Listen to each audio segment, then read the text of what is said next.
Bueno, primero que nada agradecerte la posibilidad de que nos está recibiendo y esta nota y esta charla que vamos a tener. Nos presentamos, en realidad somos una agrupación política del municipio de Vicente López, actualmente participamos en lo que es el Frente Despertar. Y bueno, dicho esto, si te parece empezamos, no sé si tenés alguna pregunta en particular para empezar. A mí me gustaría, si les parece, teniéndote acá, me parece que es una de las personas más autorizadas para comentarnos lo que fue la experiencia de la UPAU. O sea, cómo fue todo ese proceso, cómo lo viviste, uno de los fundadores. O sea, políticamente, cómo fue ese proceso. Fue una decisión personal, política personal. En el año 1981 yo comencé a armar una agrupación, en 81-82, en base a un proyecto ideológico que tenía desde el momento que decidí entrar a la universidad pública y a la Facultad de Derecho. Yo sabía que el ámbito para hacer política era la universidad, estaba prohibida en ese momento. La ley del proceso militar, de la ley universitaria 22.207, proscribía la actividad política. Yo sabía que en algún momento la dictadura iba a caer. Bueno, eso sucedió desde el punto de vista político práctico después de Malvinas.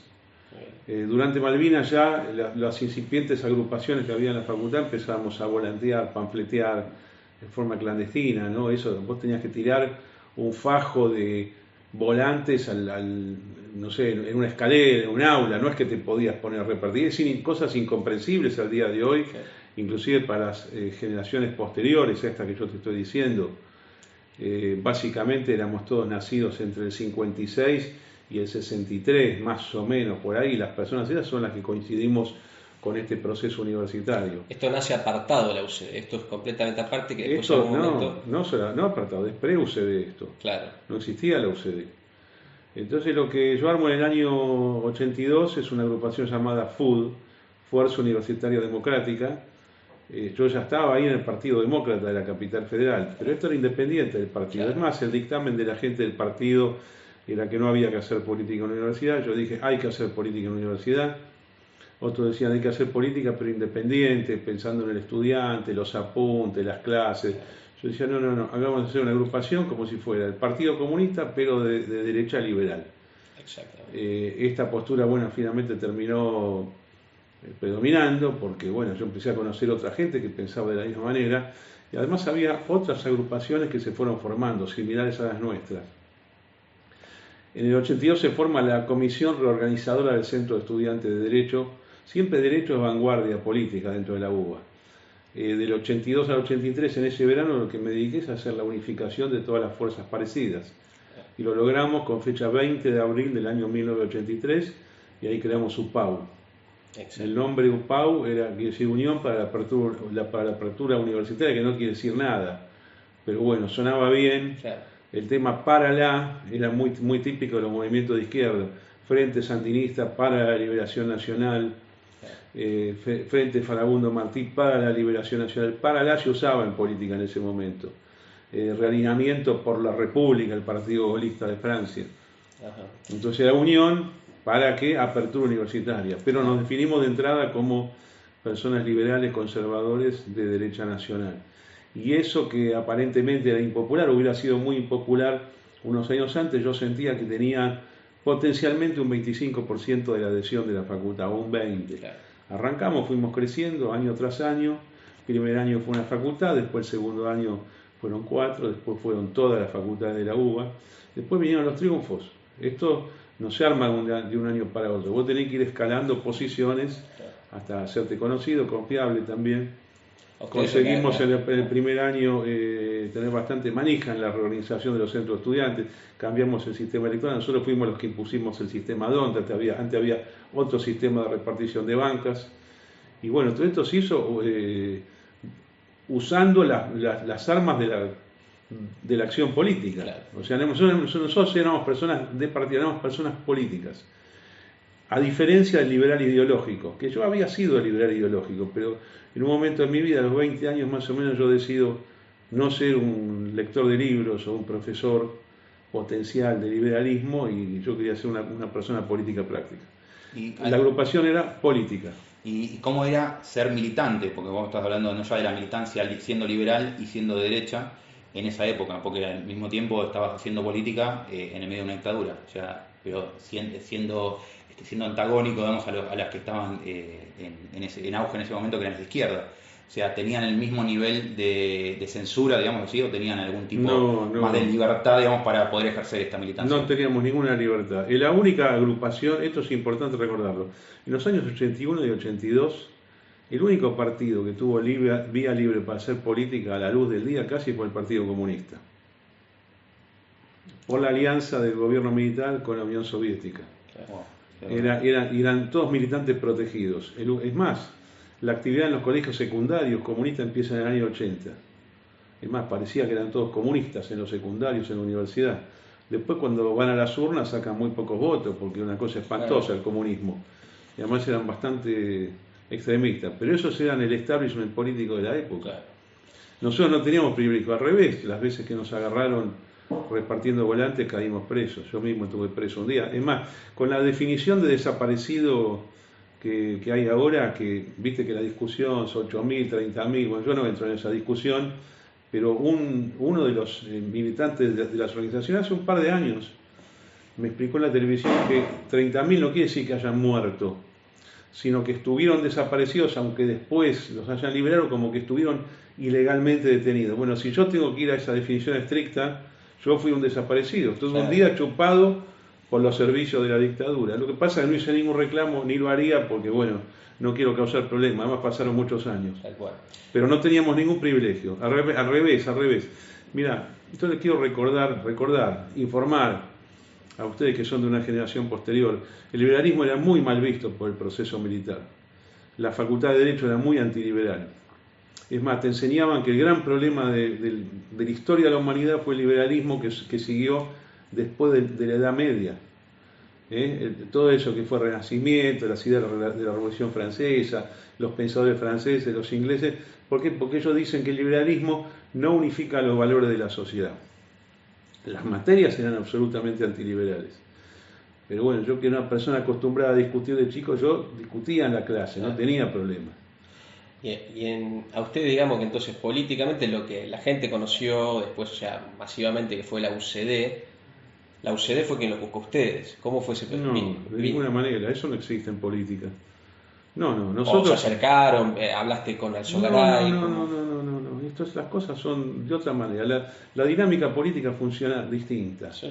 Los partidos son personas jurídicas de derecho público no estatal. Son entes abiertos, donde uno tiene que ir y presentar fichas. Lo que nosotros hicimos es así. Los primeros 3 años electorales, 83, 84, 85, toda la militancia nuestra, de nuestro grupo político, estaba dedicada a UPAU. Al final del 85 decidimos dividirnos en dos. Algunos decidimos pasar a la actividad partidaria, la mitad, y la otra mitad quedar en la universidad. Así, como grupo político decidimos, como si fuera el radicalismo con la franja morada, con Juventud Radical, franja morada, ¿viste? Así más o menos. Y entonces yo decidí pasar al partido, pero no hablé con nadie, simplemente fui, presenté fichas. Por ahí había sido que... No, ahora te voy a contar de Alzogaray. Alzogaray se portó muy bien con nosotros, especialmente conmigo. Ya en el año 84, él mismo quiso contactarse con nosotros. Cuando empezó, esto es así, cuando no te conoce nadie, nadie te llama. Cuando empezamos a salir en la tapa de los diarios con resultados electorales buenos, dice, bueno, quiero hablar con esta gente. Claro. Lo que pasa es que nosotros entramos al partido no a la línea del Alzogaray, entramos con una línea de la juventud propia. Y después, cuando fueron las internas más importantes en la UCD, nosotros fuimos combatidos por la gente de Alzogaray.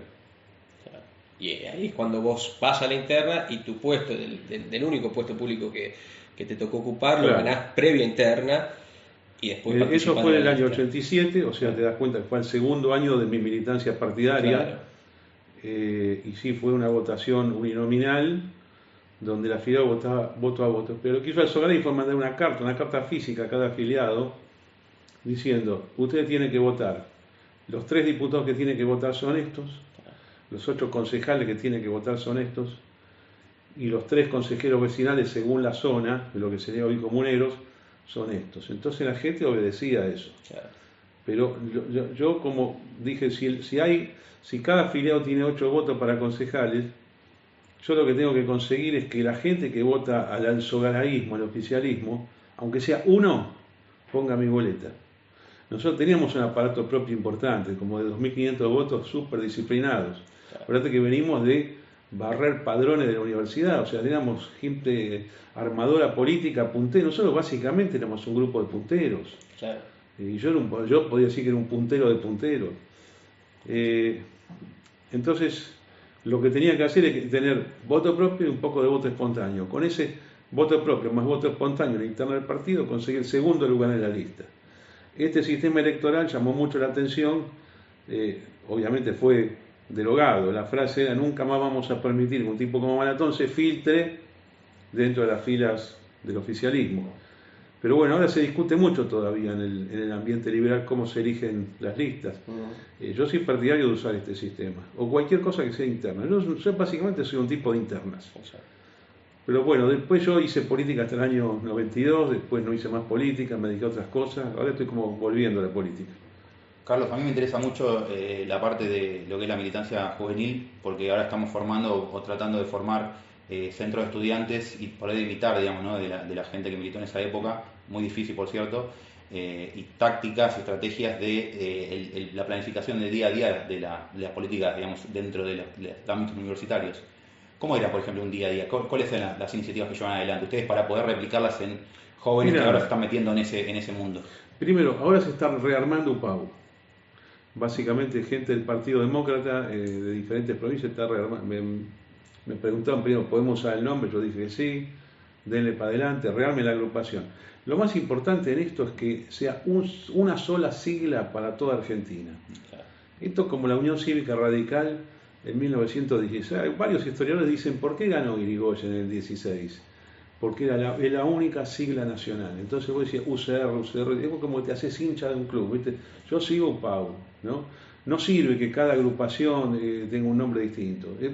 Además tenés que salir en la prensa general. El negocio de esto es salir en los grandes medios.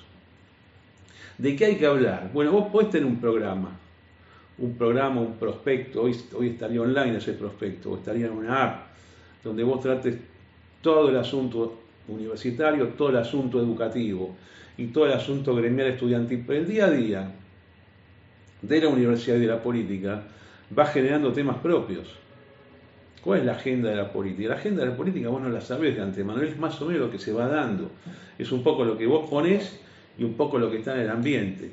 Y a mí me parece que esto es válido en general para cualquier político. ¿De qué tiene que hablar? Por ejemplo, un diputado tiene que tirar proyectos. Yo creo que no sirve tirar proyectos así porque sí.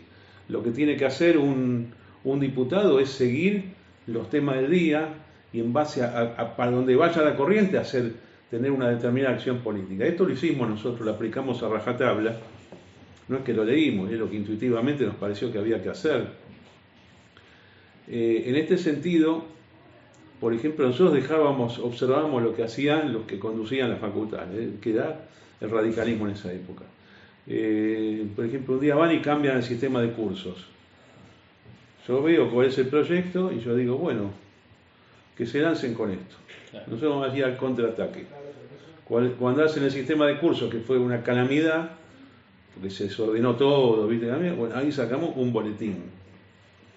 Entonces, un boletín, el nuevo sistema de cursos, ¿dónde está el error? Te das cuenta que esto pasa a ser un tema práctico, del día a día, no es un tema que vos lo tenés como parte de un programa. Segundo tema, un día deciden que hacer un boicot al bar de la facultad, alegando que era caro. En realidad se lo querían quedar el bar, ellos, ¿viste? Estos típicos negocios estudiantiles se lo querían quedar, y lo que hacen es un boicot, y ponen vallas, ¿viste? Como si fuera un piquete. Entonces, además pusieron bares propios, como puestos, obviamente sin higiene, sin salubridad, había salchichas en el piso, mostaza en las paredes, un desastre. Entonces, bueno, ahí digo, esto es pan comido, va a sacar un boletín contra el bar. La aventura del boicot al bar se llamó. Ahora esto vos no lo tenés de antemano. Claro, no surge. No lo tenés. Es coyuntura pura de todos los días adentro de la facultad. Claro, después vienen, por ejemplo, asamblea de delegados, o sea, como si fuera poco que hay un centro estudiante con 15 bancas, asamblea de delegados. Esto viene de la ultraizquierda. Yo dije, vamos a la asamblea general, yo la voy a pudrir la asamblea. Entonces digo, pido la palabra, señor presidente. Mi agrupación UPAU se opone a la creación del cuerpo de delegados por aula en la Facultad de Derecho. Y dije, el cuerpo de delegados sería un organismo al servicio del comunismo internacional. Se pudrió la asamblea, no hubo más cuerpo de delegados. Y así con todo. Después, hay otro regalo que te hace el enemigo. Mira, al año siguiente, 1985 ya, hay que tener en cuenta que la universidad era intervenida. No había un rector elegido por los claustros universitarios, era provisional. La Franja Morada, temerosa de nuestro crecimiento político nacional, decide convocar elecciones de normalización universitaria, pero como te digo, suponete, hoy es 31 de octubre, que más o menos por esta época, para el 15 de noviembre. En todas las facultades al mismo tiempo, y además, para presentarte necesitabas 500 avales por cada facultad. Yo digo, esto es prescriptivo, o sea, no quieren competir contra nosotros. Bueno, me hice el boludo, la Franja me dice, ¿qué vas a participar? No sé lo que voy a hacer. Ustedes me han reventado con esto, y mientras estamos haciendo un amparo, acordate, somos Facultad de Derecho, un amparo, se llamó Malatón contra la Universidad de Buenos Aires. Fui a hablar con el juez de primera instancia, después con la Cámara, ganamos primera instancia, segunda instancia. Orden judicial, no se hacen las elecciones universitarias en estas condiciones. Las reconvocó el rector Francisco de Lich en ese momento, tipo muy importante del país, ya con condiciones normales. Bueno, ese año, que ese es mi retiro de la universidad, lo último que hice, pudimos mantener una campaña una semana entera en 13 facultades al mismo tiempo, lo cual implicaba un tema logístico, organizativo, bueno, un montón de cosas, viste, que son propias de un verdadero aparato político. Eso fue UPAU, básicamente, un proyecto universitario al estilo Franja Morada, con otra ideología totalmente opuesta, liberal, conservadora, de derecha, bien explícitos todos sus contenidos ideológicos y políticos, y con un proyecto de salida militante para la actividad partidaria y después para los cargos públicos. Nosotros nunca vimos con malos ojos que la gente tenga cargo público. Mientras sean dentro de las funciones básicas del Estado, el objetivo del político es tener cargos legislativos, ejecutivos, y bueno, en eso consiste la actividad política, ¿no? Cuando te toca ser legislador, concejal de la Ciudad de Buenos Aires, vos cumplís tu mandato y después te retiraste de la actividad política. ¿Por qué tomaste esa decisión y no seguiste una carrera política? Bueno, yo tenía muy alto perfil en ese momento. Estos 10 años de política que hice fueron de altísimo perfil y fueron muy lindos, muy divertidos. Creo que cumplí con el mandato popular y con la ideología liberal. Lo que pasa es que a mí se me despertó otra vocación que en ese momento fue más fuerte que la política, que es la vocación por las finanzas y por los ciclos económicos. Y a mí mismo me sorprendió esa decisión de retiro de la actividad política, pero bueno, es lo que yo consideré que había que hacer. Y la década del 90 es una década, porque esto es a principios de los 90, es una década donde los mercados financieros muestran algo del mundo, para dónde iba Occidente. Y lo que mostraron es que descendía la política como importancia mundial y ascendían las cuestiones económicas. Y en esa misma década, en la mitad de la década, vos tenés el surgimiento de Internet como ente de consumo popular. Eso también te cambia mucho la sociedad. Y yo también participé de diversos proyectos de Internet relacionados en este caso con las finanzas. Así que mi vida se dio así. No fue que yo estuviera enemistado con la política, ni que tuve ningún problema, cero, todo lo contrario. De hecho, cuando comienza Internet, y comienzan los chats, los foros, todo lo que hoy en día es el social media, yo tengo gran participación en eso, desde el año 97-98. Y si vos buscás ahora vas a encontrar mis escritos en Google de lo que fueron los posteos de hace casi 25 años, ¿no? Pero por eso yo hablo tanto de política, porque en realidad es como que no es que me fui a la, sí, me fui a la política en cuanto a ambición de cargos específicos o participación, pero no en cuanto a observar la política y comentarla, ¿no? ¿Y cómo ves, por ejemplo, desde la parte de los mercados financieros, que es muy interesante, yo opino lo mismo en ese sentido, poder insertarlo, digamos, a través de la política, obviamente, y la militancia, en una reforma educativa en la que se pueda, obviamente, abordar todos esos temas en la educación básica, digamos, ¿no? O sea, que los chicos entiendan ese tipo de inteligencia financiera, inteligencia Sí. emocional, todas esas cosas que son de la modernidad y que van a ser en el futuro también, por ejemplo, las criptomonedas, todo lo que es la vida económica, digamos, de la gente a nivel comunitario, a nivel del barrio, a nivel simple, digamos, ¿no? O sea, ¿cómo lo ves eso? Mirá, Meterte para militar esa parte, digamos. acá hay un problema con la Facultad de Ciencias Económicas. Este es un tema básicamente de la Facultad de Ciencias Económicas y subsidiariamente de la Facultad de Derecho por todo lo que son los contratos financieros. Yo estoy sorprendido, hasta el día de hoy inclusive, de la poca importancia que se le da en económicas a esto. Es más, a mí me llaman cada tanto tiempo para que dé un ciclo de clases en la Facultad de Económicas, inclusive en algunas facultades privadas sobre temas financieros, tanto de derivados, temas bursátiles o temas de análisis técnico. Pero veo que es casi cero la cobertura. Un tabú, digamos, todavía. Yo creo que los Ideológico, economistas, ¿no? hay un problema con los economistas, también es algo muy raro. Los economistas tienen una propensión o a no seguir a los mercados financieros o a no entenderlos, porque la verdad que los mercados financieros se mueven al contrario de lo que son los fundamentos de la economía. El economista cree que lo que pasa es una consecuencia de la política económica o de una realidad económica determinada, y los mercados no van en esa línea. Los mercados muchas veces, casi siempre contradicen. Entonces, como no encuentran la relación causal, dicen, no, esto es una timba, es una especulación. Lo que pasa es que no le encontraron justamente el entendimiento, casi ninguno. Algunos economistas sí, pero son muy pocos. Son los economistas que son cíclicos, que se llaman, que como que siguen el ciclo económico. Pero el resto es muy flojo. Y lamentablemente nuestros economistas liberales esto casi ninguno lo entiende. Claro, para ellos directamente es una cuestión prácticamente de azar, y se me está viniendo a la cabeza un posteo que tomó relevancia tuyo del año 2018. En los últimos días, Carlos había publicado, en el año 2018, con el dólar a 22, hizo una proyección Claro. a 210 para diciembre del 2020. Entonces, como que puede haber alguna línea Bueno, de que estudiable cuando fuera, yo, ¿no? cuando el dólar valía 22 y yo puse que en el año 2018, yo puse que en diciembre del 2020 a mí me daba 211,40, ese fue el precio. Y claro, los economistas decían, pero no están los fundamentos para eso. Ya lo sé. Justamente, el análisis técnico no es una proyección de fundamentos, es una proyección de conductas humanas futuras que no se ven en los fundamentos. Y probabilidades también, ¿no? Y no está la política económica para eso. No, pero también yo estoy prediciendo la política económica. Es decir, básicamente hoy te diría, sí, el gobierno va a tener que empapelar el país. Y ese empapelamiento del país y ese default, que para mí ya estaba en los precios de ese momento, estaba comenzando, es lo que te iba a llevar a una corrida cambiaria de estas características.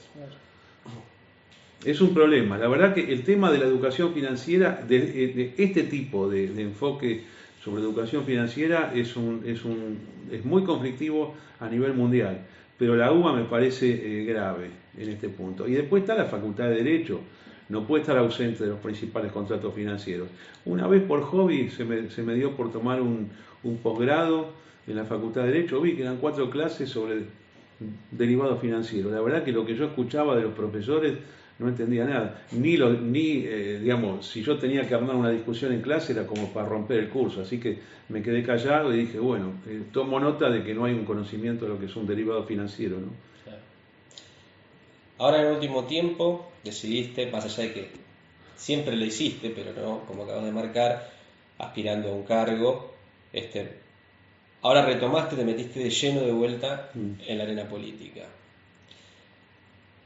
¿Cómo es tu visión hoy de lo que es ves un resurgir del liberalismo? ¿Cómo lo ves? O sea, ¿lo ves positivamente? Es decir, hay proyección, hay posibilidades de que el liberalismo se imponga como una fuerza que venga a plantarse en el escenario político argentino. Y después, personalmente, ¿cómo vas a jugarlo? Por lo pronto el año que viene. No, creo que las posibilidades son enormes. Siempre son grandes las posibilidades del liberalismo. Lo que pasa es que tiene que ser expresado políticamente. Hay millones de personas que son liberales que no saben que lo son, ¿no? Cuando nosotros hicimos su pago en la Facultad de Derecho de la UBA y después el resto de la UBA, yo lo que veía que había gente que no se definía como liberal, pero cuando yo hacía manifestaciones y hacía pruebas de cosas que vos vas tirando en los pasillos, en las aulas, decían, no, este tipo es liberal, o este profesor es liberal que no se da cuenta que lo es. Así que la potencialidad está y es muy grande, probablemente sea el momento más grande, porque venimos de 3 gobiernos absolutamente estatistas que han fracasado en toda la línea. Y además hay algo más, quizás haya una cuestión cultural con la independencia del hombre moderno y lo que es el celular moderno, ¿no? Vos pensás que vos al tener tanta conexión con tantas cosas y tener la posibilidad de decidir, porque lo que te da el smartphone es eso, yo digo que el hombre que tiene 20 años, 25, tiene posibilidad de decidir, siente que decide él. Y después escucha uno de arriba que le quiere regular su vida y dice, no, pero esto no es admisible. Y después, bueno, han habido algunos pensadores importantes en los últimos años que se han manifestado por los medios de comunicación que también han influido. Yo creo que se puede hacer una gran elección en el 2021 y yo me juego a ganar el 2023 también. No es que no va más este tema de pelear por una representación minoritaria. Y creo que es posible ganarlo. Naturalmente, cuando uno tiene un objetivo en la vida, por lo menos así soy yo, si no, es muy difícil, sí, es muy difícil. ¿Tienes baja probabilidad? Sí. Pero ¿a qué juego yo? ¿A perder o a ganar? Yo juego a ganar. En lo personal, tengo que ser candidato a diputado el año que viene. Yo favorezco que haya internas, o sea, yo no tengo problema de ir a una interna contra otros militantes importantes, contra otros dirigentes, Milei, el que se quiera presentar, y creo que es la manera de hacer la campaña. Una campaña donde sin ningún tipo de agresión entre nosotros, porque me parece absurdo. En una interna de estas características no puede haber insultos. Pues, digamos, si uno tiene el derecho, si quiere, habla mal del otro, pero no es lo que yo pienso hacer. Pero me parece que eso daría muchísima difusión de las ideas. Una campaña donde haya 3 o 4 candidatos por distrito. Acordate que hay 2 cargos. En Capital tenés los legisladores de la ciudad y tenés el diputados nacionales. Que haya un debate, inclusive, un debate televisado por todos lados, donde se aborden salud, educación, relaciones internacionales, distintos temas de economía, el Banco Central, todos los temas que hacen a la política general, en este caso a la política que puede abordar un diputado nacional o un concejal de la Ciudad de Buenos Aires. Y creo que sería impresionante los votos que juntaríamos. Y yo no estoy pensando que nosotros, nuestra alianza, y ojalá que se dé con la gente de Esper, Milei, bueno, con el Partido Unido, con todos los grupos libertarios, con los sectores más conservadores. Yo me acabo de afiliar, como sabés, al Partido Demócrata, regresando al Partido Demócrata después de casi 40 años, 35 años, digamos. Pero yo no creo que esto sea para colocar un diputado. Yo creo que nosotros podemos colocar 3 o 4.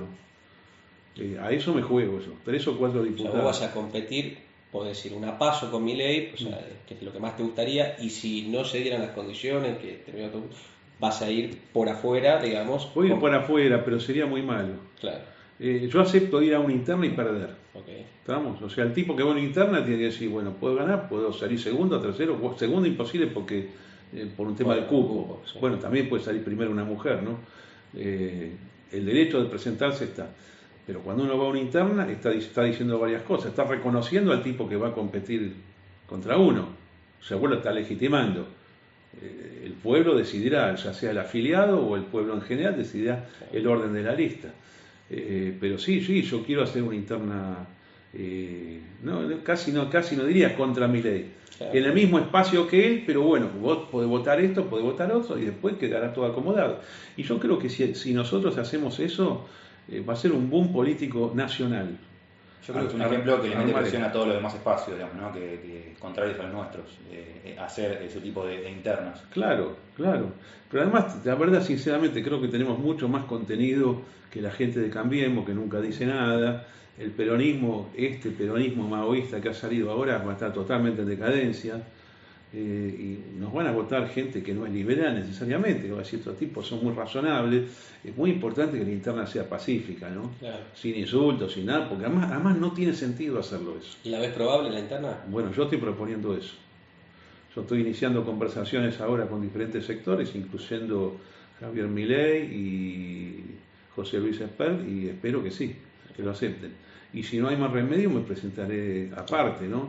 Pero ya te digo, vos fíjate, yo prefiero perder, digamos, quedar tercero, vamos a decir, Claro, algo realístico, sí, quedar tercero, pero que vayamos todos juntos. Prefiero a ir solo aparte. Porque vamos a sumar muchos más votos así juntos que separados, muchísimos más. Es decir, yo voy a que saquemos 500.000 votos en la capital, como mínimo, en la capital. Acordate que votan 2 millones. claro. La UCD tenía un que... piso, proyectaste un piso de ahí y aspirar más alto, digamos, no sé, tenés ambición. Hoy no hay nada, digamos. Hoy cero porque no hay antecedentes. Claro. No hay. Pero yo digo, un diputado vale más o menos 120.000 votos. 3 diputados son 360.000. 4 diputados serían casi 500.000 votos. ¿Quién dijo que no podemos sacar 500.000 votos en la capital? Hay que hacer una campaña espectacular. Y en la campaña, ¿quién tiene que mostrar? Si todos nosotros. Bueno, el periodismo llamar a uno, a otro. Además, hay muchos programas para cubrir. El que vaya primero no va a poder ir a todos los programas porque van a estar en paralelo los programas. Claro. Y esto es, para mí, este es el momento ideal, quizás en la historia del liberalismo argentino, en Ciudad de Buenos Aires, en las provincias, para lograr esto que yo estoy proponiendo.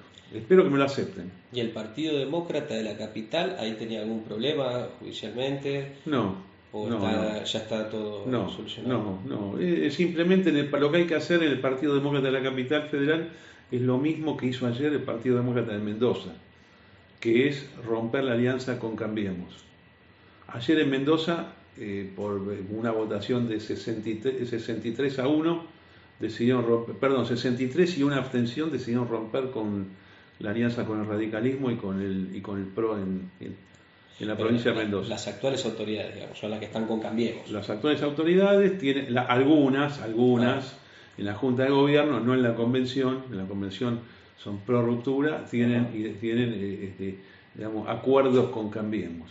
Pero nosotros vamos a ir a la votación interna del partido y vamos a forzar lo mismo que pasó en la ciudad de Mendoza. De todas maneras, pues de una u otra forma, con este partido, con otro, yo me voy a presentar. No, total, o sea, eso queda claro. Y el mensaje en favor de la unidad, con todo el resto, en cualquier caso, se mantiene sin ningún cambio. Además es lo que está pidiendo la gente. Yo cada vez que publico el tema de que, no, escúcheme, yo vengo, pero vamos todos juntos, eso llama mucho la atención y creo que es el clamor popular liberal es hacer eso.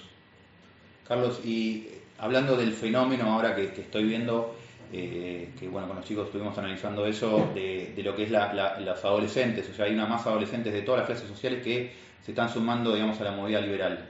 Está bueno que se corra un poco ese velo de clasismo que alguna vez tuvo o que está instalado en algunos tabúes, ¿no?, de la sociedad. ¿Qué mensaje le das a esa gente? ¿Cuál es la responsabilidad del militante que se quiere meter, no sé, 14, 15, 16, 17 años para trabajar en pos de la divulgación de estas ideas, no solo Nosotros referentes vamos a armar suficientes estructuras políticas para que todos puedan participar en la campaña. Obviamente que hay una tarea de aprendizaje, porque hay que aprender, hay que saber cómo se milita, en qué consiste, ¿no? Un poco el mensaje es, está bien, reunirnos entre nosotros sirve, pero después vos tenés que conquistar votos ajenos, ¿no? Es una falla en general del liberalismo trabajar sobre padrón propio. Superada la interna, esta que yo estoy proponiendo, y armada la lista definitiva, vamos a hacer equipo suficiente para cubrir la totalidad de la capital federal. Digamos, una ciudad se cubre sección por sección, barrio por barrio, manzana por manzana, básicamente, ¿no?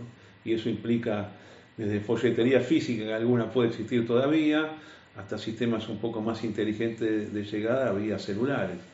Pero creo que estamos en los albores de una campaña histórica, para el 2021, con un peronismo, ya te digo, para mí va a estar arruinado, y con un Cambiemos que va a tener que justificarse después de lo que fue su horrible gobierno anterior. Y acordate que ganó en el 2015 porque no había una opción como esta que estamos hablando. Si no, no sé qué hubiera pasado.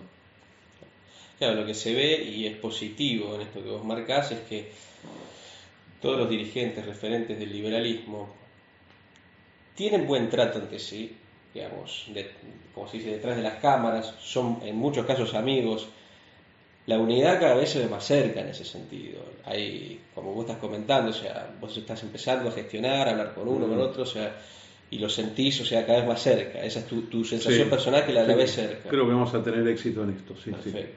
Sí, sí, y creo que vamos a hacer una votación espectacular, sería en octubre del Porque año aparte, claro, 2015. por las condiciones... En octubre del año 2021, sí. Porque por las condiciones económicas hacia las que va la Argentina, está, por lo menos en el marco previo, para que el liberalismo pueda ser una especie de cisne negro. Bueno, es muy importante la evaluación correcta del gobierno de Cambiemos 2015-2019. Yo me encargué, a veces ciertas personas me critican por mis manifestaciones, pero la verdad que es algo que yo tuve que hacer, ser muy antimacrista. Claro, sos peronista, y no soy peronista. Tuve que estar contra Cambiemos porque una vez ya pasó el proceso militar, que hicieron un plan económico exactamente igual al que aplicó Macri, que estaba el presidente Videla y estaba Martínez de Oz como ministro de Economía y Adolfo Díaz como presidente del Banco Central. Yo cuando asume Macri, a los pocos días, el día 16 de diciembre del año 2015, dan la primera conferencia de temas económicos, la dan Prat Gay y Sturzenegger y todos los equipos de ellos, estaban en la televisión. Escucho el plan y yo dije, no lo puedo creer, esto es Martínez de Oz de vuelta. Es más, hice un posteo ese mismo día, diciendo, por favor no hagan esto de vuelta porque va a terminar mal. Ahora, las consecuencias políticas de aquel plan de Videla y Martínez de Oz, si ustedes ven los libros de historia, los libros con los cuales se enseñan las universidades argentinas, vinieron, hicieron un golpe para aplicar un plan neoliberal, que era lo más contrario posible al liberalismo que nosotros defendemos. Entonces yo no nos podía permitir que se ensuciara otra vez al liberalismo con algo que no somos. Y por eso le di tan duro al gobierno de Macri. Hoy tenemos, por lo menos yo y algunos más, la autoridad para decir, no, a mí no me digas esto porque yo dije esto. Entonces es muy importante decir que fracasó Macri por aplicar socialismo, no liberalismo. Claro. Por eso somos opción nosotros ahora, para la legislativa del año 2021, en proceso de un armado, de una gigantesca coalición de centro hacia la derecha, nacional, provincia por provincia, para ganar las elecciones. Y yo creo que es posible. Lo que hoy es imposible, el día de mañana se hace posible si uno quiere. Lo primero que tenés que hacer es estar convencido y vos querer el objetivo. Si vos querés el objetivo, si lo querés en serio, podés conseguirlo. Para devolver esos mitos justo que hablaste de Martínez de Oz y del gobierno de Macri, me gustaría que puedas hacer un recuento, un resumen de por qué no fueron liberales o neoliberales, que está mal utilizado el concepto. ¿Por qué no lo fueron? O sea, ¿y qué fueron, no, realmente? ¿El proceso militar? Sí, económicamente hablando, no tanto el proceso como económicamente. El proceso militar, sacando el tema obvio de que no era liberalismo porque era una dictadura, porque decidieron reprimir al terrorismo, que era legítimo reprimirlo, secuestrando gente, poniéndola en un campo de concentración clandestino y después tirándola al Río de la Plata. O sea, esa barbaridad que hicieron, que es el tema de los desaparecidos justamente, ya todo eso es contrario a lo que nosotros pensamos. Vamos a empezar solamente por eso. Vamos al tema económico ahora. En el tema económico, en lugar de expandir, en lugar de reducir la dimensión del Estado, el gasto público, lo aumentaron. En lugar de reducir las regulaciones, las aumentaron. Lo que hace casi todo el mundo en los últimos 50 años de Argentina. Pero además de eso, como si fuera poco, establecieron un mecanismo de sobrevaluación del peso argentino. Sobrevaluación del peso argentino quiere decir, en términos vulgares, ponerle al dólar un precio demasiado bajo. ¿Por qué? Porque dice, no, si el dólar sube, va a haber inflación. Como si la inflación fuera consecuencia de la subida del dólar y no de la emisión monetaria previa. Entonces siempre trataron de ir buscando alguna manera de que la gente no comprara dólares. O sea, que los demandantes del dólar dijeran, no demando dólar, voy a demandar el peso que ustedes fabrican. ¿Y cómo hacen? Bueno, empezaron a remunerar los depósitos. El Banco Central tomaba dinero del mercado, la tesorería tomaba dinero del mercado, a altas tasas de interés en moneda local. Y mandan un comunicado diciendo, bueno, ustedes no se preocupen, pues estamos pagando 80 anual, pero el dólar no va a subir 80 anual. El dólar, yo digo que va a subir 20 anual. Con lo cual vos, el mensaje es, colocate en pesos, tenés garantizado un interés alto y el dólar va a subir 20. Con lo cual cada día vos vas devengando en tu mente, teóricamente, más dólares. La idea es ganarle al dólar. Con lo cual, a partir de esto, vos en lugar de trabajar en lo que sea, a lo único que te dedicas es a esto. Ya eso nomás funde la industria. ¿Quién dijo que Argentina no puede tener industria? ¿Cómo no va a tener industria? Argentina sí tuvo. No tiene industria, pero vos haces esto. O sea, intervenida la política monetaria estuvo intervenida siempre prácticamente. Siempre. Esta era la política monetaria, que es el peor de los males. Ahora, esto tiene un límite en el tiempo. Esto se llamó bicicleta financiera. ¿Por qué? Porque vos traías plata del exterior o usabas dólar, se lo vendías al gobierno, el gobierno te pagaba un precio y decía, yo te tomo los pesos estos que te estoy dando, te los tomo. En un momento vos decís, bueno, yo me cambio y yo ahora quiero salir de acá. Por eso se llama entrada y salida, bicicleta financiera. Los primeros que salen bien, los últimos no salen. Pero entonces por eso se va a Videla en Argentina y lo que viene es un crash en Argentina. Es un crash que está inclusive descrito en una película maestra que se llamó Plata Dulce, que es del año 1982, la tienen que ver, es una película financiera. Las películas financieras hay que verla, esa es una película excepcional, donde ves cómo se hizo la caída, en términos vulgares para cualquier persona. Y lo mismo hizo Sturzenegger, Pratgay, Duhovne, con un agravante que encima fueron a buscar plata al Fondo Monetario, usando los fondos, estos 50.000, 40.000 millones, 44.000 millones de dólares, para vender esos dólares a la gente que se estaba retirando del país. Con lo cual, ¿cómo es esta historia al final?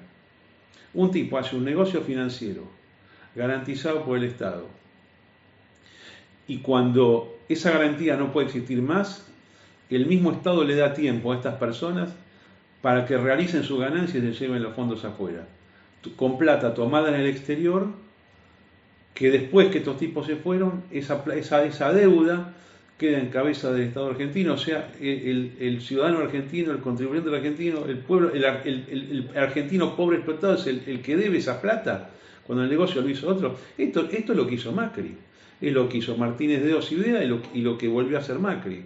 Es increíble, es más, esto para mí, esto que ha hecho Macri, debería ser justiciable, porque no es un hecho azaroso de política económica.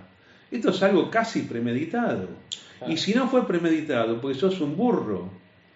Yo le decía a Sturzenegger en estos años, le digo, pero, escúchame, Sturzenegger tiene creo que 5 o 6 años menos que yo, Macri tiene la misma edad que yo, o sea que esto tuvieron que haberlo vivido. Y si no lo vio Federico Sturzenegger porque estaba, no sé, jugando a la pelota en el barrio, por lo menos cuando estudió economía, acá y afuera lo tendría que haber estudiado. Y si no son ellos, los funcionarios del Banco Central debieron haber dicho, guarda que esto termina mal.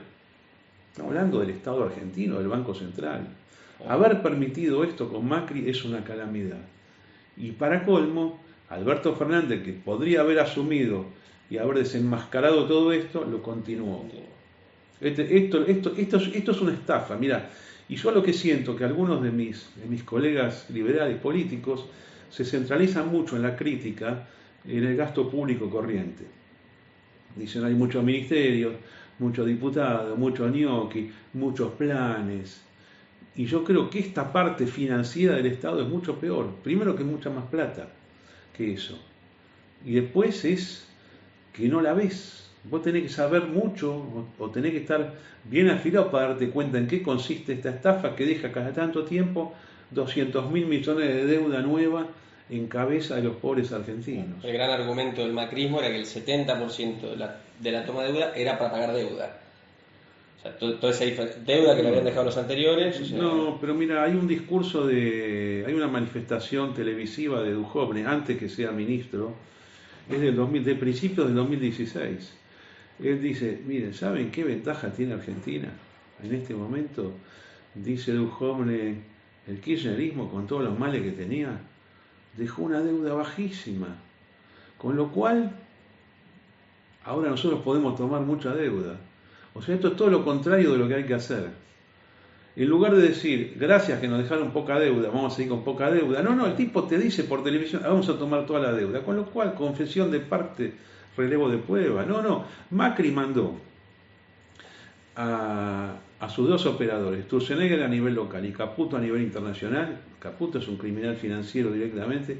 Toma toda la deuda que puedas, todo lo que te den, tomalo.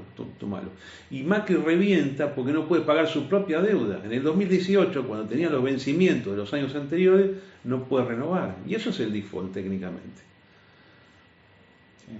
Sí, no, por eso yo quería ponerle un título, ¿no? Cuáles fueron las políticas económicas que llevaron adelante, o sea, si se encuentra, digamos, ¿no? Si existe tanto la dictadura sí, como más como el gobierno de Macri. para mí todo esto forma parte del socialismo, es lo contrario a lo que nosotros pensamos. Si alguno le quiere poner neoliberalismo para divertirse, que lo haga, pero yo digo que no lo es. Que no lo es. Es decir, si nosotros queremos un Estado chico, desregulado en las actividades, en lo que es la actividad de la administración pública hacia el administrado en general, y queremos bajos impuestos, y queremos que no se endeude el gobierno, que el gobierno no se debe endeudar, los particulares se tienen, el gobierno no tiene que tomar deuda, porque la deuda es lo que te habla del crecimiento del gasto público. Es más, la idea de que vos tenés que bajar el gasto público para después bajar los impuestos es equivocada. Yo creo que desde el punto de vista de la estrategia financiera lo que hay que hacer es bajar las fuentes de ingresos del Estado para después bajar el gasto público. Las fuentes de ingresos del Estado son tres, lamentables. Una son los impuestos, otra la falsificación monetaria y otra la deuda. Tiene las tres el gobierno. O sea, no le alcanza con los impuestos, que son altísimos. No le alcanza con emitir, y además se endeuda. Y cada tanto crea un default. El gasto público va a bajar cuando vos ataques las fuentes de ingresos.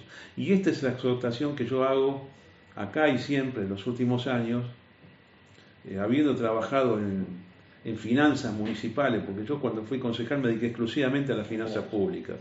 Me resultaba mucho más divertido estar en la Comisión de Hacienda que estar en cuestiones particulares que me interesaban menos. Yo igualmente podía ver cada una de las cuestiones desde el punto de vista numérico. Pero la única solución es esa, reventarle al Estado sus fuentes de recaudación o sus fuentes de expansión de gasto. Que eso tranquilamente puede ser, no hace falta ni siquiera el Congreso, porque mucho se habla, en el sentido de decir, bueno, pero hay que llegar a acuerdos políticos, pero es una decisión del Ejecutivo Nacional, digamos, el cobrarlo o no cobrarlo. Yo tengo la idea de cuando llegue el 10 de diciembre del año 2023, y nosotros ganemos las elecciones, bueno, ese día está el juramento de los ministros, la caminata del Congreso y la Casa de Gobierno, las fiestas a la noche, los embajadores extranjeros, los visitantes, todo eso es muy importante. Ese día a la noche, para mí, tiene que salir un decreto número 1, o decreto el número que corresponda, pues vos podés empezar con número 0 cuando asumís, sería el decreto 1/2023, el plan económico contiene. Pero así, todo junto. Eso trae medidas impositivas, medidas cambiarias, medidas financieras, algunas medidas fiscales. En las medidas tributarias, y lo que tiene que declarar el Estado es que se manifiesta su desinterés en los siguientes impuestos. Desinterés jurídicamente quiere decir que no quiero cobrarlos antes que se derogue la ley. Porque lo que hace el Congreso cuando crea una ley es autorizar al Poder Ejecutivo a cobrar impuestos, pero el Poder Ejecutivo puede decir, yo no cobro este impuesto. Por razones, hay un libro con eso, que se llama por razones de política económica, y porque el cobro de estos impuestos retrasa la actividad económica y frena el crecimiento del país, no cobramos más impuestos patrimoniales, impuestos transaccionales, y no cobramos más, bajamos algunos puntos lo que se pueda bajar, no cobramos más renta financiera, ganancia de capital, todas estas cosas que débitos y créditos bancarios, bienes personales, todo esto tiene que estar afuera dentro el primer día. Es más, yo ni siquiera creo que tenga que haber un Ministerio de Economía. Después de esto, no hace falta. Vos tenés un Ministerio de Hacienda, pero la macroeconomía no hace falta, no tiene que ser conducida. Es más, esto es un ideario liberal histórico, no tiene que haber ministro de Economía. Vos dejás reglas de juego permanentes, si querés ir, dejás una oficina, pero este tema de que los genios de los genios que conducen la economía no va más. La conducción de la economía por parte del Estado no sirve. Sí tenés que tener una oficina de presupuesto, un ministerio muy serio, porque el gasto público hay que verlo en serio, en un esquema de estabilidad monetaria con inflación cero, digamos. El último presupuesto se aprobó ayer. Claro, pues eso es un chiste, claro. Eso pone cualquier cosa. Está completamente separado de la realidad. Eso es un problema, me parece. Es un fraude. Un presupuesto mandado así es un fraude. Sí. Pero además ya durante la época del primer kirchnerismo se puso como moda los primeros párrafos de la consideración del presupuesto, y hacer proyecciones macroeconómicas. El crecimiento va a ser tanto, la inflación va a ser tanto, el dólar va a ser tanto. ¿Quién le dijo que eso forma parte del presupuesto? El presupuesto es una autorización legislativa al Ejecutivo para gastar. Y es una autorización legislativa al Ejecutivo para cobrar impuestos. Lo demás son consideraciones que no forman parte de una norma jurídica. Eso es una estimación. Si querés, yo, presidente o ministro, y yo digo una estimación. Pero dejemos que el mercado funcione. Es lo que hay que hacer a partir de diciembre del año 2023. Y la política tiene que ser rápida. Se usan después términos como gradualismo, shock, pero en la práctica no significa nada, son meras etiquetas, ¿no? Yo creo que lo que hay que hacer es eso. Y ordenar financieramente el Estado. Y después sí entras a reducir partidas, programas. En lugar de 4 millones de empleados, tiene que haber empleados. 500.000 tiene que haber. ¿Con cuánto puede funcionar un Estado moderno como el? Con 500.000 personas suficiente. Todo estoy hablando, municipios, provincias, todo. Sí. Ahora la gente, después viene toda la parte transicional de esto, porque hay un montón de gente que está en extrema pobreza. Bueno, nosotros no nos vamos a desentender de esto. En el medio a la gente no la puedes tirar a la basura. Esto que se hizo varias veces no va. Entonces vos decís, ¿qué pasa con los subsidios? Bueno, pueden durar unos cuantos años los subsidios. Pueden estar. Incluso en un gobierno liberal ya, digamos. Por supuesto. Lo que pasa es que va bajando la cantidad. Si hay 20 millones de subsidiados, no sé cuántos son porque han creado tantas cosas, y vos bajás 1,5, 2 por año, hasta llegar a un número que yo creo que en un país como Argentina siempre vas a tener 1 millón de subsidiados. No está mal esto. Esto lo decía von Hayek. Von Hayek yo lo escuché acá en Buenos Aires en 1977. Dio 5 conferencias en la Bolsa de Comercio. Yo tanto ese año como 3 años después hablé personalmente con él. Friedrich von Hayek, el segundo en importancia, o casi el primero de la Escuela Austríaca de Economía. Y él, en la primera conferencia que dio acá en Buenos Aires, dijo, bueno, yo evalúo un sistema donde en el futuro un Estado aún del tipo que nosotros pensamos le garantice mínimo a cada persona que no tiene $200 por año.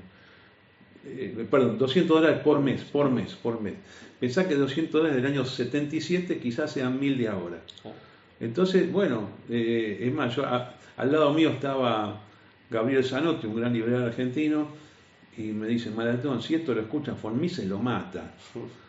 Von Mises murió, creo que en el 69 murió. No, perdón, creo que en el 70. Sí, no, perdón, creo que sí, en el año 1969. Pero bueno, estas son cuestiones prácticas de política. Pero la idea es bajar los subsidios. Pero la gente a la cual vos le quitas el subsidio tiene que tener trabajo. Y mucha gente dice, pero ¿y cómo? ¿Y cómo va a tener trabajo? Bueno, nosotros no le vamos a garantizar, pero yo estoy seguro que en el mercado va a haber trabajo para todos. El liberalismo es una máquina de producir riqueza, no pobreza. ¿Y cómo lo integrarían, digamos, a toda esa masa que ni siquiera tiene formación tampoco, ¿no? O sea, en lo que son, por ejemplo, oficios básicos. ¿Cómo serían las políticas haciendo un ejercicio intelectual, siendo gobierno? ¿Cómo fomentarían los incentivos necesarios para que vayan migrando toda esa gente que no tiene esa preparación y se pueda insertar en un sector privado que vaya creciendo de a poco? Vos sabés que yo tengo grandes dudas de que la gente no esté tan poco preparada como dicen. Mira, estamos en una época donde la información circula como nunca antes en la historia, donde, como dije antes, cada uno se siente dueño de su realidad con el teléfono celular. El teléfono celular que cuando salió esta tercera generación lo tenían pocos millones de personas, hoy lo tiene la totalidad del planeta. Incluso es un medio de producción, incluso en sí mismo, digamos, ¿no? Yo tengo mucha confianza en el hombre común que se va a adaptar rápidamente a los cambios. La gente es mucho más inteligente de lo que pensábamos, y además no es una cuestión de clases, y el tipo que hoy está en la marginalidad no quiere decir que no piense, es muy inteligente, hay que dar una oportunidad nada más. O sea, el Estado subestima a las personas incluso, ¿no? Subestima, creen que son subhumanos, no es así, no es así. Además, vos fijate, cuando vos tratás con gente de cualquier lugar del país, inclusive lugares más pobres del Gran Buenos Aires, ¿quién dijo que no tienen preparación? Lo que no tienen es oportunidad por un Estado que los ha llevado a la extrema pobreza, para nada. Bueno, yo hago siempre un paréntesis porque en la Villa 31, acá nomás, en la avenida principal, la conozco profundamente, la villa, hay un montón de emprendimientos privados de vecinos del barrio. Entonces te das cuenta que en ese ecosistema, digamos, que es la Villa 31, hay un montón de gente emprendedora. Está lleno. Está lleno, la Avenida Mislata está lleno de comercios de gente del barrio. Yo soy usuario de la Villa 31 desde hace 15 años, 20 años, más inclusive, no. Hay un gran futuro en Argentina. Y perdóneme si esto suena fanfarrón, para mí somos los mejores del mundo. Sinceramente, creo, cuando nos ponemos de acuerdo somos imparables. Yo tengo una beta un poquito nacionalista también. No soy un liberal abstracto, que no me importa. A mí Argentina me importa, la historia me importa, creo en el país y creo en el pueblo argentino.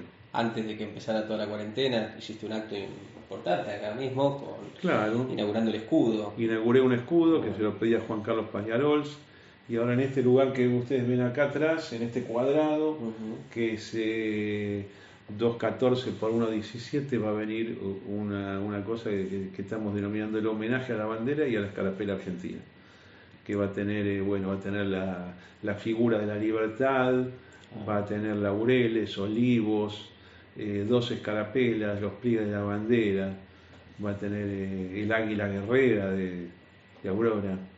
Entonces, yo soy un liberal con sentido nacional. ¿Hiciste la colimba vos? Yo estuve incorporado 3 días a la colimba en la Fuerza Aérea en el año 77 y repentinamente la oficialidad dijo la mitad se tiene que dar acá por un tema de cupo. Usted afuera. Y para mí fue una gran frustración, porque yo ese año quería hacer el servicio militar, estamos hablando de febrero del año 77, ¿no?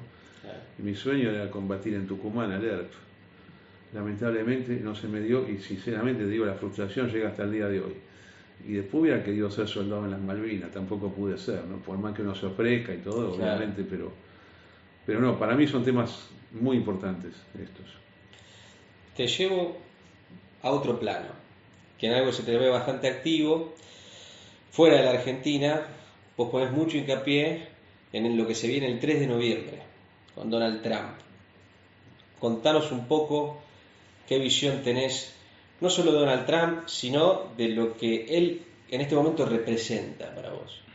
Él representa básicamente el enfrentamiento al neosocialismo que representan personas como Macri, Macron, Trudeau, más allá de que es el opuesto a todo lo que es la extrema izquierda mundial, ¿no? Pero representa eso, al neosocialismo europeo, de la Unión Europea, de la OMS, la visión arbitraria sobre los derechos humanos, el cambio climático que finalmente es una consigna política que viene cambiando, porque primero era la capa de ozono, después era el calentamiento global, es decir, el tema del COVID, toda esta visión catastrófica de la izquierda, que no se llama izquierda, pero que para mí es izquierda, diciendo el capitalismo es un desastre, va para, que va para abajo. Bueno, yo creo todo lo contrario, que el mundo va para arriba, que el mundo cada vez más rico. Argentina es país pobre por culpa del gobierno, pero que el mundo va para arriba. Y él vino a frenar un poco a todo este avance que se dio del socialismo europeo, que comienza casualmente comienza en el año 1990-91 con la caída de la Unión Soviética. O sea, la izquierda migra del comunismo de la Tercera Internacional a un socialismo de la Segunda Internacional socialista, pero ya bien desdibujado. Entonces, en lugar de ponerte un tipo zaparrastroso, ¿viste? Con el pelo largo, con barba, todo sucio, te pone un Macri o te pone un Macron, o te pone un Trudeau, ¿viste? Que cuando vos vas a la práctica, ¿de qué lado está? ¿Está del lado nuestro o está del lado de la izquierda? Está del lado de la izquierda. Hoy es una especie como de última muralla en la geopolítica. Trump es el opuesto a lo que es el estado de Massachusetts, el estado de California, no en los aspectos económicos, pero sí en otros aspectos culturales. Es lo contrario al diario New York Times, es lo contrario a la CNN, al Boston Globe. Es eso. Y yo la verdad que siempre pertenecía a esta corriente de derecha norteamericana, y para mí Trump fue como el Mesías, fue como una redención, lo mismo que Jair Bolsonaro. Para nosotros es muy importante ganar el martes en los Estados Unidos. Sé que está difícil, pero bueno, también hace 4 años estaba imposible y sin embargo terminamos ganando. Y para nuestros planes políticos argentinos también es importante que gane Trump. A veces se encuentran algunos liberales que se llaman a sí mismos libertarios, dicen, no, ni uno, ni Biden, ni otro. Bueno, no, son los irresponsables. No, damos a muerte con Donald Trump. Me parece un tipo increíble. A su vez ha cometido errores, se peleó con demasiada gente. Y yo creo que esto es lo que pone en jaque su posibilidad de reelección. Se peleó con propia tropa, ¿no? Parece que es un poquito duro a veces en sus relaciones personales, pero bueno, no hay ninguna perfección. ¿Tenés algo en mente, cábala o algo a la hora de esperar los resultados para el miércoles? Bueno, yo que sigo siempre las elecciones voto a voto, tengo mi propio sistema de cálculo. Lo que hago yo es ver los estados más, en este caso, ¿no?, de las elecciones norteamericanas, los estados, los swing states, que pueden ir para un lado para el otro, pero en lugar de ver el número general, voy viendo condado por condado, cómo viene. Entonces hago mis propios sistemas a mano casi, con una calculadora, y ya más o menos me doy cuenta. Con el 10% ya nos damos cuenta de cuál va a ser el resultado final. Sí, me refería más a una cuestión, si querés, de la intimidad. Por ejemplo, este es tu sitio donde vos claro. Acá. No, yo lo voy a ver acá. Claro, yo lo veo acá, siempre con una calculadora, con papeles, y bueno, cuando siento que tengo algo para decir, hago un posteo en Twitter o en Facebook. Dentro de la geopolítica, ¿dónde la pones a Merkel? Y está en el medio. Sí, es un poquito menos grave que los demás, pero en algunos puntos la veo que tiende para el lado de una Francia socialista, una cosa así, ¿no? Okay. No es nuestra pura. Okay. Tampoco es un desastre, ¿no? ¿Y cómo ves esas diferencias? Porque en Estados Unidos existe el Partido Libertario Real, que no es el republicano. ¿Cuáles son las diferencias que notas ahí? Porque el Partido Libertario, digamos, que bandera o enarbola, digamos, los verdaderos principios del liberalismo original.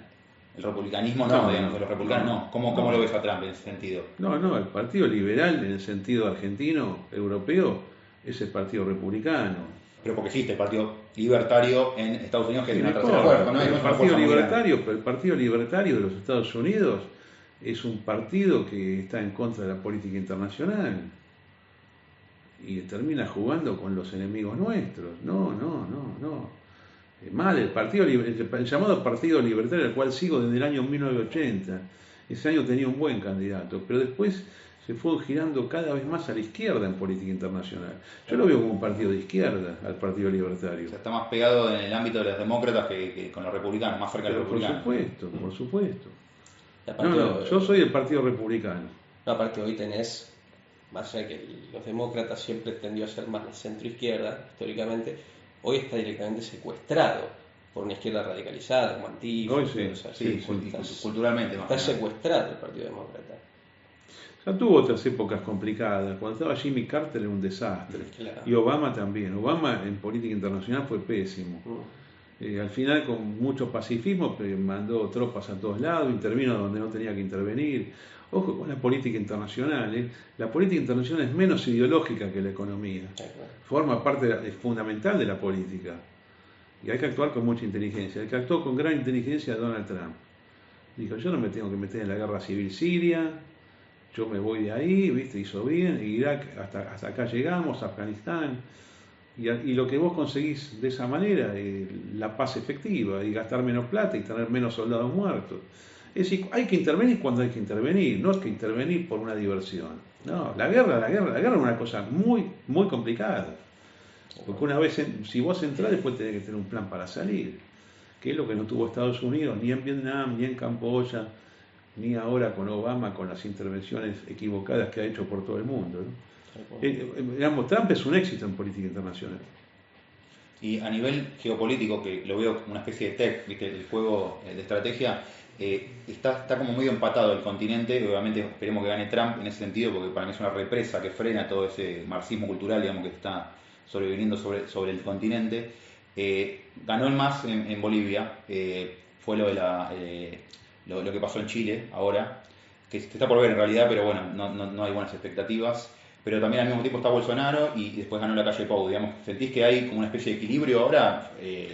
Yo te voy a contar, el MAS de Bolivia no lo veo tan grave como lo ve la mayoría de la gente en Argentina que no es de izquierda. El MAS de Bolivia, en temas económicos... sí, son más capitalistas que los kirchneristas. Pero muchísimo más, inclusive Bolivia es un país financieramente sano. Lo conozco bien Bolivia, he viajado 40 veces al país en los últimos 40 años. Más, mi primer viaje a Bolivia fue hace 41 años. ¿Por qué? Porque es un partido popular que es el que piensa en el pequeño comerciante boliviano, en la chola que vende cosas en la calle, y dice, yo le voy a prohibir que comercie, es imposible. Su base electoral es un marxista, es pequeña burguesía, imagínate, como diría un comunista, hace 200 años. No es un partido de izquierda. Después es un partido que en política internacional, con Evo Morales, hizo algunas cosas incorrectas. Pero hay que ver este tipo Arce. Por algo ganó. Yo estoy seguro que si hubiera sido un partido de ultraizquierda hubiera fracasado. Incluso el FMI lo felicitó, digamos, a la política económica de estos últimos años de Bolivia. Va para arriba Bolivia. Claro, Chile no sabemos todavía qué es lo que va a pasar porque está Piñera. Yo creo que fue un error darla. Es decir, el tipo le quemaron las ciudades hace un año. Dije, bueno, ¿qué quieren? ¿Les cambia la constitución? Bueno, listo. Yo no sé si lo hubiera hecho, probablemente no. Pero de todas maneras te cuento, analizando Chile, ya esto es un tema puramente económico y financiero, a mí no me da para abajo Chile como país. Los gráficos de Chile me dan para arriba, después de casi 12 años de caída que han tenido el país. Los últimos 12 años son bearish en Chile, no son bullish. Yeah. Pero me da ahora que va para arriba el país. Y el análisis técnico hiciste del el país. Análisis técnico de Chile como tal. Y eso, ¿sabe lo que significa desde el punto de vista político? Que el que gane, que seguramente no va a ser la derecha, o por ahí sí, o por ahí la Constitución sale de una manera y después hay elecciones y gana la derecha, pero aun cuando gane la izquierda chilena, no va a ser una izquierda por cómo está el ciclo económico chileno del estilo de Salvador Allende y la Unidad Popular, que fue absolutamente comunista, delirante y destructivo. Esos 3 años del 70 al 73 fueron calamitosos para Chile. No me da que vaya tan mal Chile. Y la calle, bueno, me ha decepcionado un poquito con la cuarentena, no con la cuarentena, con el tema de la temporada. Creo que está equivocado. Todos los que toman medidas extremas con el COVID para mí están equivocados. No es un tema tan grave, es un tema con el cual hay que convivir sin perjuicio de señalar que los números están falsificados. Pero no para abajo, están falsificados para arriba. Cualquiera que muere le ponen COVID. ¿Viste? ¿Por qué? Porque cobran un seguro. Bueno, si gana Trump, yo estoy seguro que él va a desenmascarar todo este tema del coronavirus. Y el tipo va a decir, bueno, escúchame, esto surgió de esta manera, hay un plan para vender esto, para los que son más de izquierda, para esclavizar a la población, los muertos no son estos, dejémonos de mentir. A mí me dicen que los muertos son el 6%. De los que dicen que es COVID es el 6%. O sea que en Argentina habrá 2.000, no 30.000. Okay. ¿Y qué opinas, Carlos? Ahora viste que ahora salió de la nueva ola en Europa que se está dando, hablando justo de estas teorías también. ¿Pensás que tal vez que se estaba relajando un poco el mundo y necesitan volver a meter una especie de control, ¿no?, a través del miedo para seguir hay con dos este tipo de cosas. política? Hay gente que tiene genuinamente miedo, y este tipo de gobierno, tipo el de Francia o el de España, que ya es abiertamente de izquierda, digamos. El de España aprovecha para controlar a la población. El de Francia tiene miedo. Hasta el de Inglaterra tiene miedo. Bueno, el Partido Conservador inglés, yo estoy seguro que si ahora tuviera Margaret Thatcher en vez de Johnson, dice, mira, acá no se para nada. El que quiere que se quede en su casa, como dije hace poco en la televisión, en un frasco de vidrio termosellado. Pero acá vamos a trabajar. No se paraliza ningún país. ¿Qué es lo que han decidido? Bueno, Trump, en la medida que pudo, porque es un país real, y Bolsonaro, que probablemente sea el mejor de todos en este aspecto. Yo creo que ideológicamente no hay que parar nada, creo que es un tema de cuidado personal. El que crea que es un tema de cuidado personal. Yo, por ejemplo, no tengo ningún cuidado personal, intencionadamente. Yo tendría que estar muerto, ¿no? Por mi edad, porque violé toda la cuarentena, fui a todos lados, circulé. O sea, sigues viviendo igual que antes de marzo. No, peor todavía, peor. Yo tenía siempre por costumbre saludar a la gente así, hola, o a veces así, ¿viste? Pues tengo una obsesión con el saludo militar. Ahora, ¿sabés lo que hago? Abrazos, besos, vamos, ahora todos juntos. No, al revés. Claro. Tendría que estar muerto, estoy vivo, no pasa nada, no tuve ni un síntoma. Menos ¿Cómo puede distanciamiento ser? que antes. ¿Qué? Menos distanciamiento que antes, o sea. ¿Qué distanciamiento? Nada, nada, salgamos. Aparte porque todo está o sea, hace un momento no tenés salida. Era como la enfermedad perfecta. O sea, todo es un síntoma, incluso no tener síntomas. Claro. Y después, o sea, bueno, ya lo tuviste, pero podés seguir contagiando. Escúchame, esta tipa Entonces, Bisotti, Carla Bisotti, que es una funcionaria me de parece más. salud de la Nación, que es la que hizo, una El- vez puso un payaso, una payasa. Bueno, hay una declaración de junio que yo no sé cómo es que eso ha pasado inadvertido. Dice: hemos decidido que un simple resfrío se cataloga como COVID. Por decreto. claro, exacto. O sea que toda la gente que fue a un hospital porque estaba resfriada les pusieron COVID, lo cual significa que estos 400 casos diarios que inventan todos los días no es coronavirus. Sí, me acuerdo de la frase textual, o sea, todo es COVID hasta que se demuestre lo contrario. Bueno, listo. Locura. Además, a mí me han contado gente que ha muerto, la madre, el padre, el hijo, no sé, el vecino, que van a hacer la partida de función y le pone COVID. Dice: pero ¿cómo si no murió por COVID? Murió por cáncer. No, le ponemos COVID. No. Es más, me han contado en otros países, inclusive en países serios. ¿Y por qué es esto? Porque los gobiernos parece que decidieron pagar una suma de dinero por cada muerto de COVID. Y los hospitales que están fundidos, los sistemas de salud que están fundidos en todas partes, dicen: bueno, por lo menos cobremos unos mangos. Pero nadie desenmascara esta falsificación mundial que hay, es grave, ¿no? Te traigo de vuelta hacia acá, hacia la Argentina. Lo que vos habías mencionado de los distintos sectores dentro del liberalismo y que ves con buenos ojos esa posible unidad, quedó uno por afuera, López Murphy. ¿Qué opinión tenés? Yo estoy dispuesto a aceptarlo a López Murphy, sea como candidato de capital o como candidato de provincia, pero tiene que competir. Y a mí lo que me comentan, y yo varias veces hablé con él, no esta vuelta, pero hablé en los últimos años, que él no quiere competir, al revés. Quiere que le digan: bueno, vos encabezás, acá tenés la plata para la campaña, acá tenés 5.000 mesas en la calle en el país y 3.500 comités. Él cree que es eso. Y la política no funciona así. La política funciona al revés. Funciona: uno se lanza, va mostrando resultados, va transmitiendo su verdadera voluntad política, porque nadie apuesta a alguien que no está convencido. El tipo cuando dice: no, vamos a ver cómo avanza, sí, vos nunca vas a tener apoyo de esa manera. Y yo creo que no entusiasma por eso, porque es muy dubitativo y muy vacilante. Y él se quedó un poco con el recuerdo de lo que fue el año 2003, donde hay que decir la verdad, fue muy manejado por Clarín y por la campaña de Duhalde y Kirchner. Es más, lo que la gente liberal en ese momento decía, en ese verano que fue 2002-2013, no voy a votar por Menem, voy a votar por López Murphy, para que López Murphy entre en la segunda vuelta y el kirchnerismo quede afuera y no entre. Mirá lo que consiguió vender el peronismo, esa división del voto de centro-derecha, ¿no? Y bueno, sacó unos cuantos puntos, pero en gran parte fue por esta campaña. Y él después decidió como retraerse. Bueno, estuvo con Macri incorrectamente, lo usaron, lo mandaron a morir un montón de veces, perdió plata, es un tipo muy honesto López Murphy. Puso plata en política, no se la reintegraron, pero creo que está equivocado como está actuando ahora. Ojalá pudiera revisar esto y ser candidato de donde él quiera. Si es en capital, competirá conmigo y con Milei, supongo, y si es en provincia, competirá con quien, y después que el público decida. Sería bueno que esté en la campaña. Hoy ¿dónde lo ves? ¿Más cercano a Cambiemos? ¿Lo ves en el medio? Él está tratando de evitar ir a Cambiemos.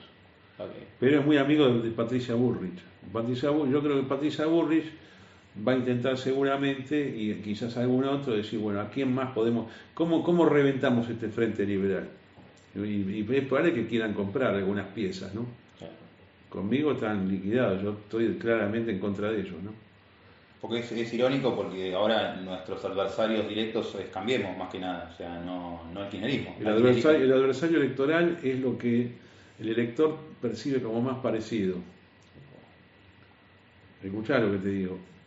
No lo que sea más parecido o menos parecido, lo que en la percepción general del que decide votar lo ve como más parecido.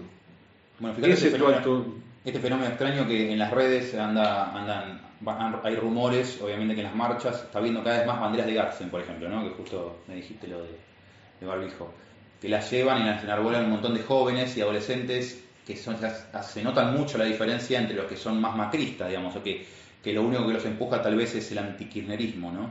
En cambio, esta adolescencia nueva, esta efervescencia nueva está llevando un montón de insignias, se está haciendo ver mucho en la calle, particularmente, y hay muchos comentarios en Twitter que hay muchos macristas disgustados con este nuevo fenómeno, digamos, ¿no? Del liberalismo, ¿no? O sea, que no entienden que están de su lado en algún aspecto, digamos, porque es antikirchnerista también, pero no les está gustando y está generando ese tipo de rechazo, digamos. ¿Cómo lo ves eso?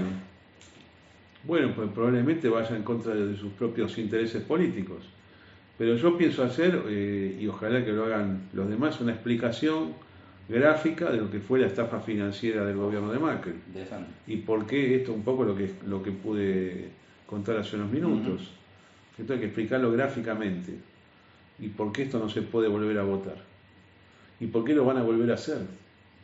Claro. Este es el tema. Lo van a volver a hacer. Sin perjuicio de que los grandes líderes que tiene Cambiemos, Burrich, Vidal, Larreta, no entienden nada de estos temas, lo desconocen por completo. Como Macri probablemente también tenía fuerte desconocimiento de esto. Pero él dijo, hagan esta política, el que yo pongo hace esta política. Así que bueno, no, el adversario electoral nuestro es Cambiemos. Y yo creo que el peronismo, nuevo, con esta última versión que para mí es maoísta o semi-maoísta, va a ir al desastre electoral. Va a quedar muy debilitado, con lo cual el campo para nuestra subida es enorme. Mucho más de lo que se cree hoy. Mi opinión, ¿eh? Sí. Pero vos para ganar eso tenés que hacer una buena campaña. La buena campaña implica un montón de cosas. Entre otras cosas, armar una interna que sea popular, que sea pública, que sea famosa. Con debates, escúchame, con debate. Yo que quiero ser primer diputado por la capital federal, yo quiero estar en un debate con el resto de mis colegas de la gran coalición. Cada uno que haga además se puede hacer en ciclos con diferentes temas, claro. Política internacional, política. Súper interesante, sí. Claro. Nadie lo hace, ningún espacio lo hace eso. Nadie lo va a hacer. No se animan a salir de su zona de confort. No tienen gente capaz para hacerlo. Claro. Nosotros sí tenemos gente. El año pasado cuando apoyaste, tuviste tu paso ahí por el Frente Despertar, ¿cómo terminó todo eso? ¿Cómo quedó? O sea, ¿cómo es tu relación con José Luis Espert? ¿Cómo lo ves a él como político? Yo, la verdad, en un momento Espert empezó a declarar cosas razonables. Entonces yo hacía posteos. Me llaman de ahí, de la campaña, che, ¿podemos hablar? Bueno, entonces yo hablo con Espert. Me llama un día Espert y me dice, bueno, ¿tu esposa puede ser candidata? No sé, habla con ella. Digo, ¿candidata a qué? Y no, dice, candidata a senadora suplente. Habla con ella. Decide ella, no yo. Va y le ofrece ser candidata a intendente de la ciudad. Yo le digo, pero ¿cómo? ¿Vos aceptaste esto? Sí, bueno, espera un poquito. Ahí yo vi que tenía incompatibilidad con ella funcionaria de la justicia. Entonces tuvo que renunciar. No obstante lo cual yo le llevé un aporte económico, ¿no? Simbólico, un fajo de dólares nomás, ¿no? Tampoco está para una campaña, no es tanto.